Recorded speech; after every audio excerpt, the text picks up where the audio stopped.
Une nouvelle session d'information sur Social Télévision. Mesdames, Messieurs, bienvenue au cœur de l'actualité. À travers le Conseil de ministres tenu mercredi 15 janvier 2025, le gouvernement congolais salue les triomphes de FARDC sur les M23 avec la récupération de plusieurs localités. La route Kimwinza est dans un état de délabrement très avancé. La population lance un cri d'alarme au gouvernorat de la ville-province de Kinshasa. Bienvenue dans ce journal. Le projet du pont route-rail prend petit à petit corps. La première ministre Judith Toulouka Souminois a présidé la réunion de restitution de travaux de deux délégations des experts de la République démocratique du Congo et de la République du Congo sur les 10 projets. C'était le mercredi 15 janvier 2025 à l'immeuble du gouvernorat. Élisée Ouamara nous en parle. Cette série de réunions a servi de cadre d'échange en vue d'aboutir à une concession pour la matérialisation du pont route-rail. Le ministre d'État, ministre des Infrastructures et Travaux publics de la République démocratique du Congo, Alexis Guissaro, a salué la matérialisation de ce projet. Les deux États, au plus haut niveau, sont engagés dans la matérialisation de ce projet qui va relier les deux capitales les plus proches au monde, à savoir Kinshasa et Brazzaville. Et donc nous avons entamé ces discussions, comme venait de le dire tout à l'heure le ministre d'État. C'était des échanges techniques. Il fallait que les administrations fiscales des deux pays puissent se rapprocher pour harmoniser un certain nombre de points sur nos systèmes qui, comme vous le savez, nous sommes des États, bien que partenaires, nous restons des États souverains. Et donc il fallait que les administrations fiscales se rapprochent et harmonise les quelques points de différence, on va appeler ça comme ça, pour que nous puissions mettre en place un système qui sera le plus favorable possible à la concession. Ce projet vise à relever les défis d'intégration auxquels est confrontée la région de l'Afrique centrale. Pour démarrer, les deux États comptent lever des fonds à hauteur de 700 millions de dollars. Les évaluations techniques qui ont été faites, les études portent la hauteur du projet autour de 700 millions de dollars. Mais il faut bien savoir qu'il s'agit ici d'une première étape parce que c'est un projet qui est appelé à évoluer parce qu'il y a des projets qui vont venir s'arrimer à ce projet principal. Jean-Jacques Bouya, ministre de la République du Congo en charge de l'aménagement, de l'équipement du territoire et des grands travaux, a circonscrit les étapes restantes avant le lancement des appels d'offres. Il a par ailleurs souligné que le début des travaux de ce projet pourrait intervenir durant cette année. La question la plus importante aujourd'hui, c'est d'harmoniser la concession, qui va être à travers l'ensemble du régime. Une fois la concession harmonisée, l'appel d'offres sera lancé. Et donc, c'est l'appel d'offres pour sélectionner cette fois-ci le concessionnaire. Parce qu'il y a déjà eu un appel d'offres de présélection. Il reste 5 groupements d'entreprises ou entreprises qui vont soumissionner pour aller vers la sélection. Et c'est pour cela que, pour leur permettre de faire un dossier technique et financier viable pour la concession, il faut leur apporter l'ensemble des éléments, que ce soit financier, technique, dont ils ont besoin pour préparer leurs offres. Notons que ce projet stimulera le commerce transfrontalier et régional en améliorant la circulation en toute sécurité des personnes et des biens entre Brazzaville et Kinshasa. Cela devrait contribuer à une réduction significative des coûts commerciaux. Voilà, autre chose dans ce journal, le mercredi 15 janvier 2025, à la Cité de l'Union africaine, le chef de l'État, président de la République démocratique du Congo, Félix Tshisekedi, a présidé la deuxième réunion extraordinaire du Conseil de ministres du gouvernement souminois pour examiner les dossiers importants du pays au plan sécuritaire. Le gouvernement a annoncé qu'au Nord Kivu, les FARDC ont infligé de lourdes pertes aux terroristes du M23, notamment dans la localité de Ndoluma, en territoire de Lubero, où plusieurs combattants ennemis ont été neutralisés entre le 7 et le 12 janvier de l'année en cours. Le vice-premier ministre de la Défense a complété le vice-premier ministre de l'Intérieur en revenant spécifiquement sur la situation opérationnel sur toutes les lignes de front dans la partie est de la République démocratique du Congo, où il est encore revenu sur la vaillance et la bravoure de nos forces armées de la République démocratique du Congo, qui opposent des répliques énergiques et qui se sont soldées par la récupération de plusieurs localités d'importance stratégique et des pertes en vies humaines dans les rangs des militaires de l'armée rwandaise. Et leur contre-offensive se poursuit sans désemparer.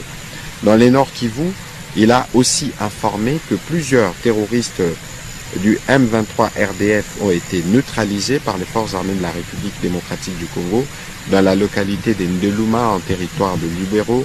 Entre les 7 et les 12 janvier, nos vaillants militaires ont réussi à reconquérir après d'âpres combats la cité de Lourdes. En territoire de Massissi et Walikale, les forces armées de la République démocratique du Congo continuent leur action avec détermination pour empêcher l'ennemi, malgré ses renforts en armes et en matériel venus du Rwanda, d'atteindre son objectif d'expansion. En territoire de Nyiragongo, les FARDC soutenus par les VDP font face à la coalition ennemie aux alentours du parc national de Virunga. Au sud Kivu, nos vaillants militaires ont reconquis le 12 janvier dernier plusieurs localités et cités occupées par des agresseurs, notamment le Mbishi, Ruzintaka, Kamata et Kabini. Les actions décisives se poursuivent contre les autres groupes armés Greta Bara, Turanéo, supplétifs des agresseurs dans la région. En Ituri, les dispositifs opérationnels restent en alerte et la traque contre le milicien Codeco et ADF-MTM se poursuit. Dans la partie ouest, les actions militaires se poursuivent dans le cadre de l'opération Gemba pour mettre fin à l'activisme des Mobondo dans le triangle Congo central, Kinshasa, Grand Bandundu. Poursuivons ces journaux à l'issue du Conseil de ministres tenu mercredi 15 janvier 2025. La première ministre Judith Tuluka Suminwa a annoncé l'approbation du nouveau programme par le Conseil d'administration du Fonds international, du Fonds monétaire international, autorisant un appui d'environ 3 milliards de dollars américains. Le porte-parole du gouvernement, Patrick Mouyaya, a présenté les grandes lignes de cette nouvelle.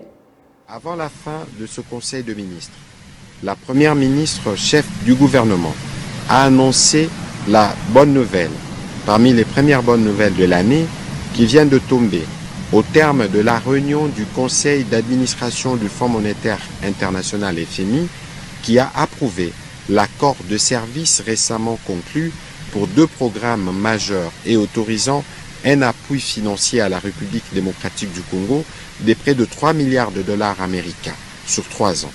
Les décaissements effectifs en plusieurs tranches se feront en fonction des progrès dans la mise en œuvre des réformes économiques convenues.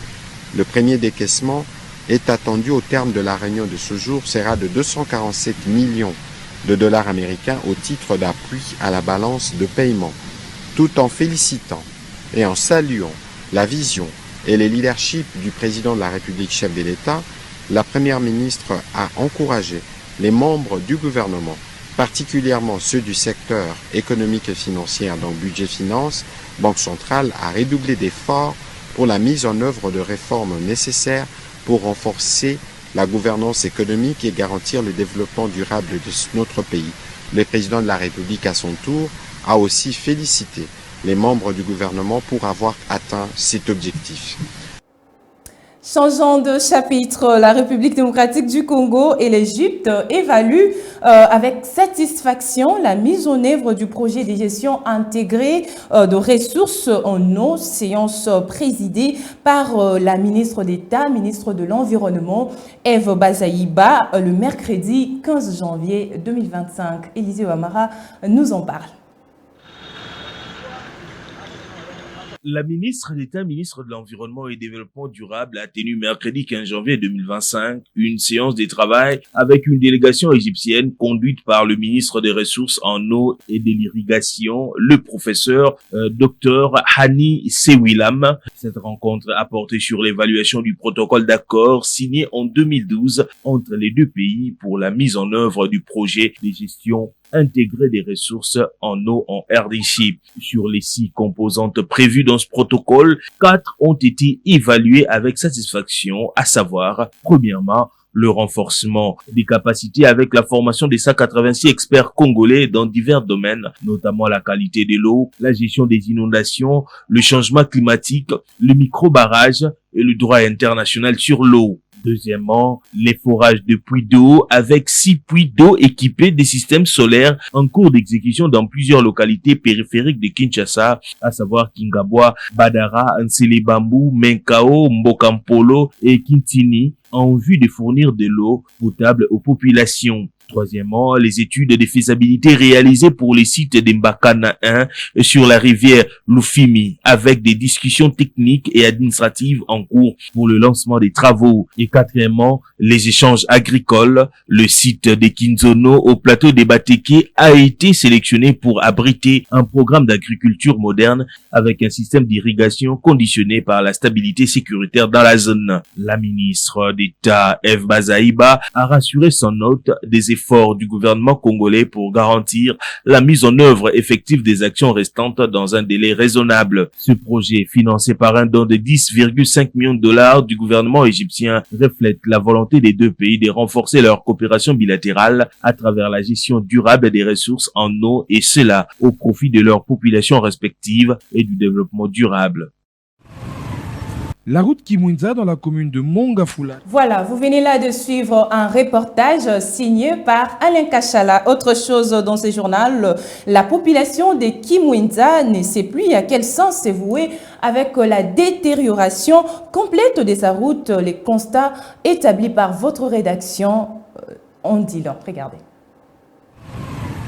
La route Kimwinza dans la commune de Mongafula risque de disparaître de la ville de Kinshasa si l'on y prend garde. Réhabilitée en 2024 par l'Office des voiries et drainages, cette route d'une importance non négligeable est de nouveau délabrée et comme conséquence impraticable par les habitants de ce coin, avec la naissance d'un lac artificiel qui a pris corps.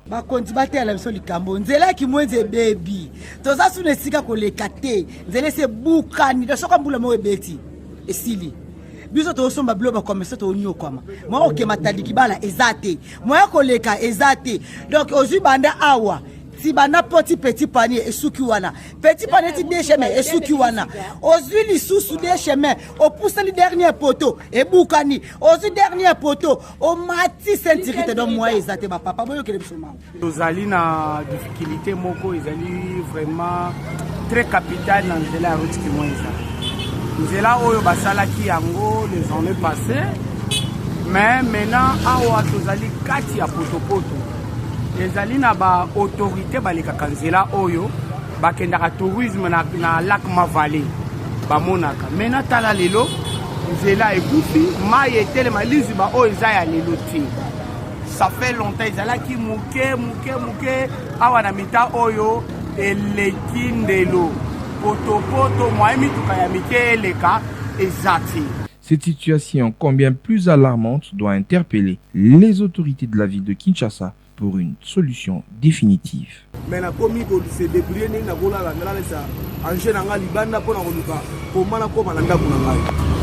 Donc l'État a mégamonté la vision Makambu par rapport à Nzela. Route de Kimwinza, et je laisse la ville à Kinshasa. Mais puis c'est ce gouvernement central a émis.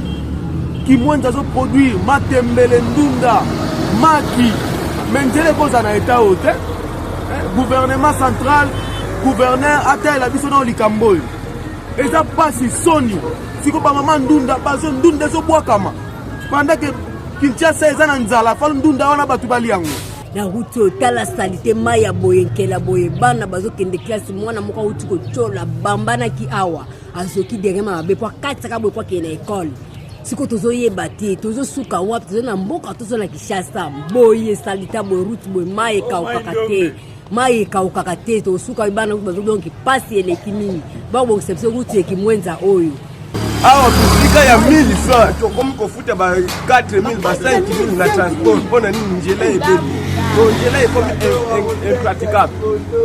Toza na ba compagnie awa na ba grand travaux, toza na ba OVD mais tozomona ba réaction ya l'État au juste et puis toyebi que bien na Kimwinza awa bakonzi ebele bavandi kote oyo me bozo agir te likambo nini bozo agir te likambo nini ojuste nini kaka bagénéral baza awa bakoloneli baza awa me nzela ezaka toujours ya kobeba. Voilà, c'est par cette note d'actualité que nous mettons fin à notre journal. Merci à vous de nous avoir suivis et bonne suite de programmes sur nos antennes. Au revoir.